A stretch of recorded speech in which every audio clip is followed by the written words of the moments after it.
मित्रों, कल हाथरस जनपद के सिकंदराबाद तहसील के गांव में एक दुखद और दर्दनाक घटना अपराह्न में घटित हुई।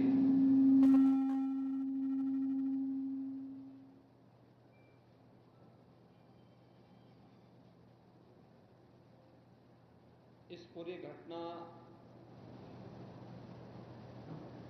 के तह तक जाने के लिए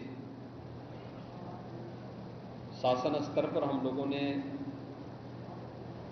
कल भी जो व्यवस्था बनाई थी, लेकिन प्रथम दृष्टया हम लोगों का यह था कि पहले राहत और बचाव के कार्य को आगे बढ़ाया जाए।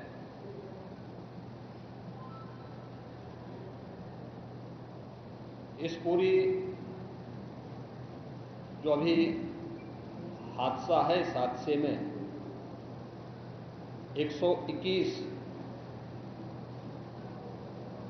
श्रद्धालुओं की मृत्यु हुई, जो उत्तर प्रदेश के साथ साथ हरियाणा, राजस्थान और मध्य प्रदेश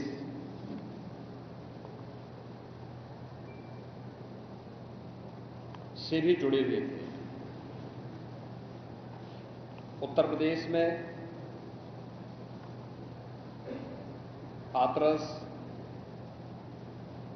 बदायूं, कासगंज, अलीगढ़,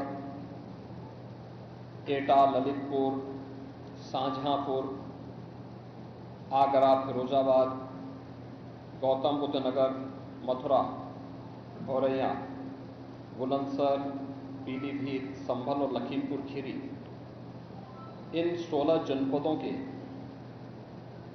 भी कुछ श्रद्धालु जन थे जो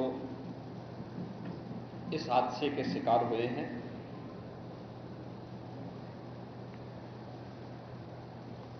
एक 121 में से 6 मृतक ऐसे थे जो अन्य राज्यों से थे, जिनमें ग्वालियर मध्य प्रदेश से 1 थे, हरियाणा से 4 थे और राजस्थान से 1 थे।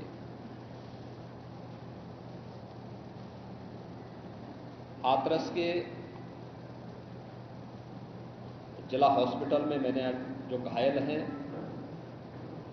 31 ऐसे घायल हैं जो हाथरस, अलीगढ़, एटा और आगरा के हॉस्पिटल में जिनका उपचार चल रहा है, और उसमें लगभग सभी आउट ऑफ डेंजर है।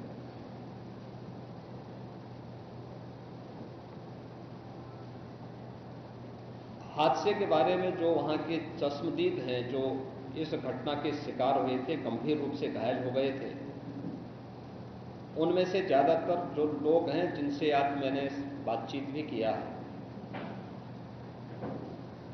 वे सभी इस बात को बोलते हैं कि हादसा कार्यक्रम के उपरांत जब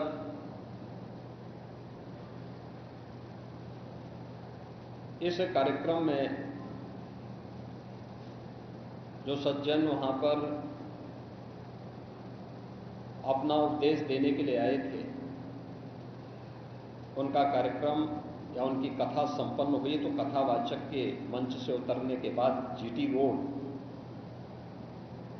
में जैसे ही उनका काफिला आया था, तो उन्हें छूने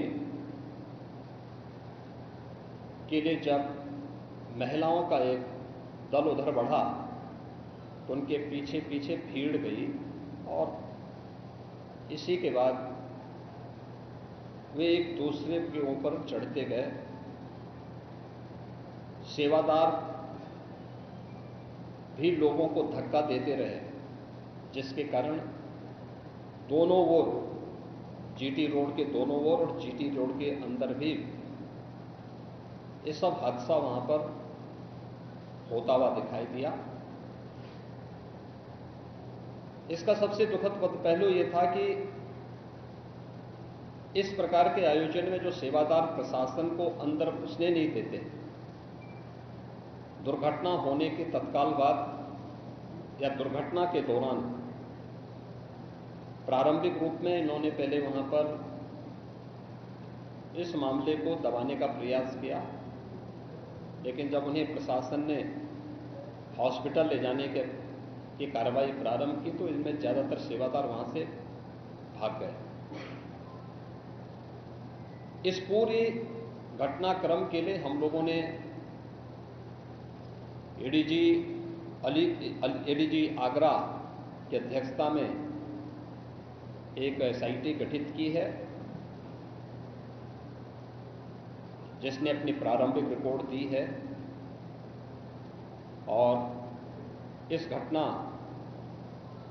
की तह में जाने के लिए उनसे कहा गया है। बहुत सारे ऐसे पहलू हैं जिन पर जांच होनी बहुत आवश्यक है।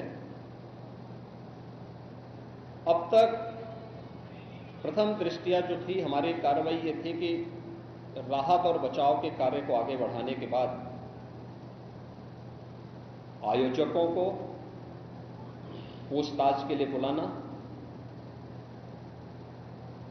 घटना के बारे में, हादसे के कारणों के बारे में उनसे भी पूछताछ करना और फिर घटना की लापरवाही और जिम्मेदारों की जवाबदेही भी इसके लिए तय करना, जिसके लिए पहले से ही एफआईआर यहां पे दर्ज हो चुकी है।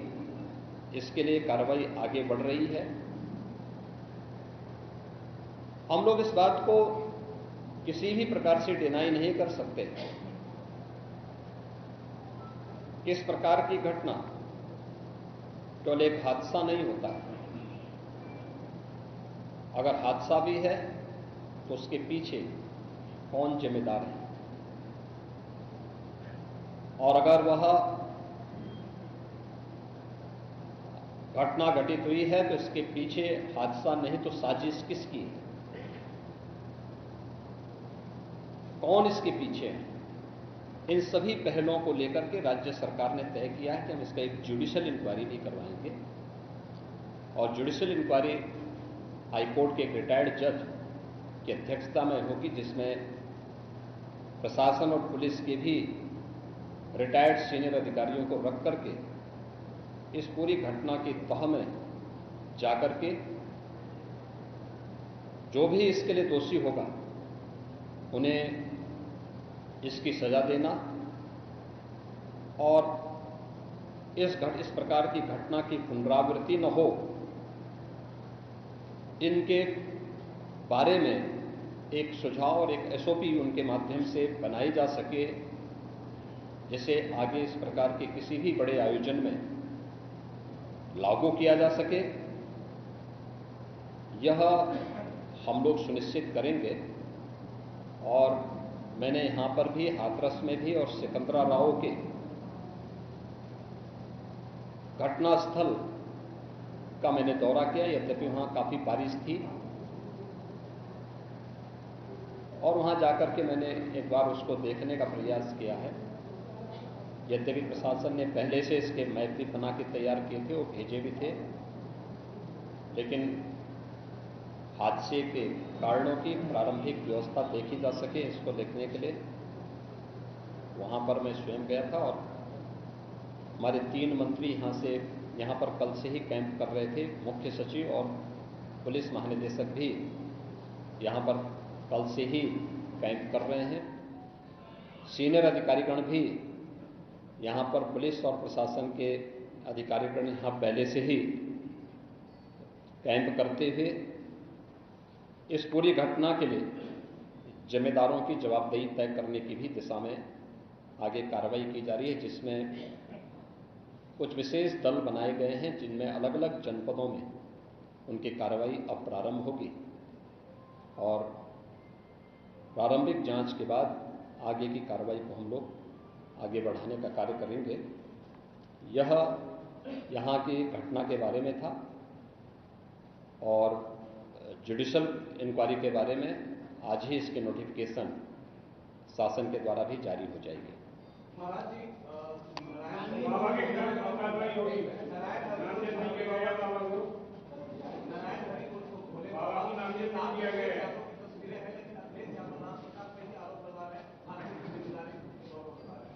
देखिए, कुछ लोगों की एक प्रवृत्ति होती है कि इस प्रकार के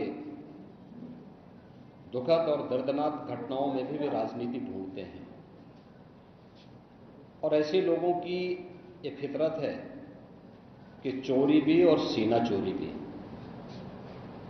यह हर व्यक्ति जानता है कि सज्जन के फोटो किसके साथ में है, उनके राजनीतिक संबंध किन के साथ जुड़े हुए हैं। तो स्वाभाविक रूप से आप लोगों ने इस बात को देखा होगा कि पिछले दिनों रैलियों के दौरान इस प्रकार की भगदड़ कहां मचती थी और कौन इसके पीछे थे, और मुझे लगता है उसकी तह में जाना आवश्यक है। जो लोग निर्दोष लोगों के जीवन के साथ खिलवाड़ करते हैं और उनकी जवाबदेही भी इसके साथ तय होगी।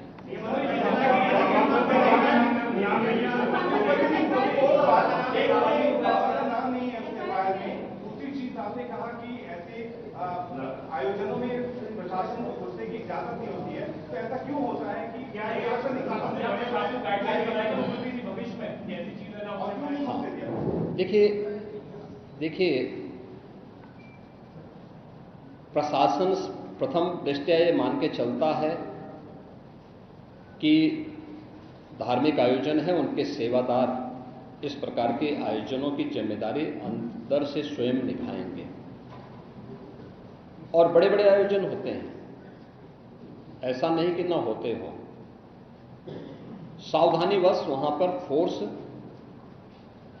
प्रशासन तैनात करता है, लेकिन आउटर रिंग में उनकी फोर्स होती है। अंदर अगर आप देखेंगे तो उनके स्वयंसेवक के सेवादार ही इस पूरे व्यवस्था का संचालन करते हैं, उनकी देखभाल करते हैं। और जहां पे भीड़ अनुशासित होती है, धार्मिक और आध्यात्मिक श्रद्धा भाव के साथ लोग जहां आते हैं, वहां पर भीड़ अनुशासित भी रहती है। लेकिन जब वही कार्यक्रम निहित स्वार्थी तत्वों के हाथों का खिलौना बन जाता है, तो वह अनुशासनहीनता का नजारा वहां पर भी देखने को मिलता है। और इसका शिकार अंततः वह निर्दोष व्यक्ति होता है जो धार्मिक श्रद्धा के साथ उस आयोजन में भागीदार बनता है, क्योंकि उसको तो साजिश के बारे में पता नहीं होता है और वह अपनी उस श्रद्धा भाव के साथ आता है। लेकिन साजिश करने वाले लोग अपनी साजिश करके फिर वहां से चुपचाप खिसकने का प्रयास भी करते हैं। होना यह चाहिए था कि अगर हादसा था तो सेवादारों को वहां पर इस पूरी घटना को पहले तो अपनी व्यवस्था को सुदृढ़ करना चाहिए था, और अगर सुदृढ़ नहीं कर पा रहे थे तो प्रशासन का सपोर्ट लेकर के हादसे के शिकार लोगों को हॉस्पिटल पहुंचाने की व्यवस्था करनी चाहिए थी, उपचार की व्यवस्था करनी चाहिए थी। इसका सबसे दूसरा जो पहलू ये है कि हादसा में लोग मरते गए और सेवादार उससे पहले वहां से खिसक करके भाग चुके थे, और इसीलिए हम लोग इसकी तह में जाएंगे। और मैं इस बात के लिए आपको इस बात के लिए मैं कह रहा हूं ना कि मैंने इसीलिए जुडिशियल कमीशन के बारे में राज्य सरकार ने इसको तय किया है। हम इसके तह निष्कर्ष पर आएंगे और इस प्रकार के बड़े बड़े आयोजन हम लोग करते रहे हैं, लेकिन कहीं भी कोई इस प्रकार की चीजें नहीं आई है। और मुझे लगता है हम लोगों ने इस प्रकार के बड़े बड़े आयोजन हमेशा किए हैं, कुंभ जैसे बड़े आयोजन किए हैं, बड़े बड़े कार्यक्रम होते रहे हैं। लेकिन इसीलिए मैंने कहा कि इसकी तह में जाना आवश्यक है कि आखिर इसके पीछे कौन लोग इसके लिए जिम्मेदार हैं। दूसरा, राज्य सरकार ने और केंद्र सरकार ने, देखिए कि एफआईआर एप्लीकेशन परमिशन के लिए जिन लोगों ने दी थी, प्रथम दृष्टया पहले एफआईआर उनके खिलाफ होती है और इसके बाद फिर उसका दायरा बढ़ता है। ये सभी अन्य लोगों के दायरे में आएंगे, जो भी इसके लिए जिम्मेदार होंगे वो इसमें आएंगे। केंद्र और राज्य सरकार ने आर्थिक सहायता की भी घोषणा की है। जो निर्दोष लोग इस पूरे हादसे के शिकार हुए हैं उनके जो नाबालिग बच्चे हैं, जो स्कूल में पढ़ने वाले बच्चे हैं, उनको हम उत्तर प्रदेश मुख्यमंत्री बाल सेवा योजना के अंतर्गत उन बच्चों की पढ़ाई की व्यवस्था हम लोग राज्य सरकार से करवाएंगे। उन्हें जिस भी स्कूल में पढ़ रहे होंगे, जिन भी संस्थाओं में पढ़ रहे होंगे, या उनके स्कॉलरशिप आदि की व्यवस्था के लिए भी राज्य सरकार ने तय किया है। और प्रत्येक मृतक के परिवारजन को भी केंद्र और राज्य सरकार मिलकर के 4 लाख रुपए की सहायता और गंभीर रूप से घायल व्यक्ति को 1 लाख रुपए की सहायता दे रही है। धन्यवाद।